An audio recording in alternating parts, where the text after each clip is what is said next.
راستے سے گزرتے ایک بوڑھے آدمی کی ایک نوجوان سے تو تکرار ہو گئی۔ تھوڑی دیر بحث مباحثے کے بعد نوجوان وہاں سے چلا گیا۔ بوڑھے آدمی کا غصہ اب بھی اپنی جگہ قائم تھا۔ وہ کسی طرح اس سے اس لڑائی کا بدلہ لینا چاہتا تھا۔ جسمانی طور پر کمزور ہونے کی وجہ سے وہ نوجوان سے مار پیٹ تو نہیں کر سکتا تھا، لیکن اس نے اس کا ایک اور حل نکالا۔ بوڑھے نے نوجوان کے بارے میں افواہ پھیلانا شروع کر دی کہ وہ چور ہے۔ وہ ہر راہ گزر سے یہی بات کرتا۔ کئی لوگ اس کی بات کو انسنا کرتے، لیکن چند لوگ یقین بھی کر لیتے تھے۔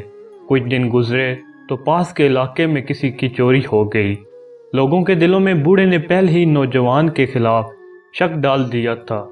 چوری کے الزام میں نوجوان کو پکڑ لیا گیا، لیکن چند ہی دنوں میں اصل چور کا پتہ لگنے پہ اس کو رہائی مل گئی۔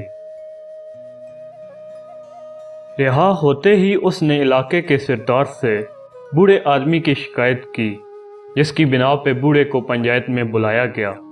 بوڑھے نے اپنے آپ کو بچانے کے لیے صفائی پیش کی۔ سردار نے بوڑھے کو حکم دیا کہ اس نے جو افواہ نوجوان کے بارے میں پھیلائی ہے وہ سب ایک کاغذ پہ لکھے اور پھر اس کاغذ کے چھوٹے چھوٹے ٹکڑے کر کے چوراہے میں جا کے ہوا میں اڑا دے۔ اگلے دن بوڑھے کی قسمت کا فیصلہ ہونا تھا۔ بوڑھا سردار کا حکم بجا لایا، کاغذ پہ سب کچھ لکھا اور اس کے ٹکڑے ہوا میں اڑا دیے۔ اگلے دن جب پنچایت لگی، سبھی لوگ جمع ہوئے۔ بوڑھے نے رحم کی استدعا کی۔ سردار نے کہا کہ اگر وہ سزا سے بچنا چاہتا ہے تو کاغذ کے وہ سارے ٹکڑے جمع کر کے لائے جو کل اس نے ہوا میں اڑا دیے تھے۔ بوڑھا پریشان ہو کے بولا کہ یہ تو ناممکن سی بات ہے۔ سردار نے جواب دیا کہ تم نے نوجوان کے بارے میں اسی طرح ہوا میں افواہ پھیلائی۔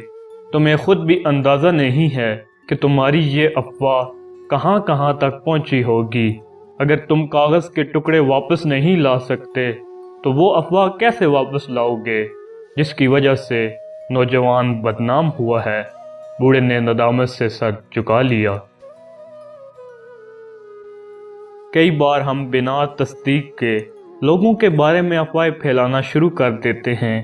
ہماری بنا سوچے سمجھے کی گئی چھوٹی سی بات کسی اور کی زندگی پہ کتنا اثر انداز ہو سکتی ہے، اس کا ہمیں علم نہیں۔